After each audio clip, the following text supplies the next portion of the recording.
Samantala, mga bus driver at konduktor sa Dagupan City sumasailalim na rin sa Defensive Driving Seminar bilang requirement sa kanilang mga trabaho.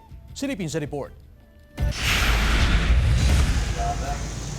Nakatagdang magpatupad ng comprehensive education ng LTFRB sa mga driver ng bus, truck, jeepney at UV Express. Ang hangat po ng LTFRB is mabigyan po sila ng education on road safety. Na phase 2 would be determination po ng kanilang cognitive ability. Ibig sabihin, may gagawin na driver simulation gamit ang computer-generated system upang masukat ang estado ng pag-iisip ng isang driver at ma-address ang kanilang anger management. Sasailalim din sa pag-aaral ang mga konduktor, kabilang na ang first aid. Ayon sa LTFRB, magiging requirement ito ng mga bus company sa pag-renew ng kanilang prangkisa. Magiging pilot area ang Metro Manila sa pagpapatupad ng Drivers Academy. Sa Ilocos Region, nagsasagawa na ng konsultasyon ng LTFRB-1 para sa naturang programa. Nilinaw ng LTFRB na magkaiba ito sa ipinatutupad ng LTO. Sa LTO, ang pangunahing nilang objective is yung skills of driving.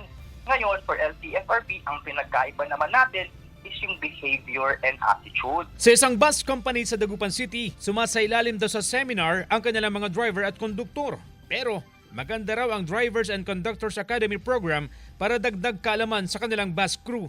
Meron po tayo sa life safety driving, behavior-based safety driving, tsaka yung life safety driving, defensive driving. Batid naman daw ng mga driver at konduktor ang kanilang responsibilidad upang makaiwas sa anumang sakuna sa kalsada. Kondisyon kami, hindi yung may nararamdaman o may mga problemang iba. Yung driver ko po, kinakausap ko para hindi po makatulog. Nakatagdang ipatupad ang programa sa Abril ngayong taon. Kasama si Jing Dacanay, CJ Torida, One North, Central Luzon.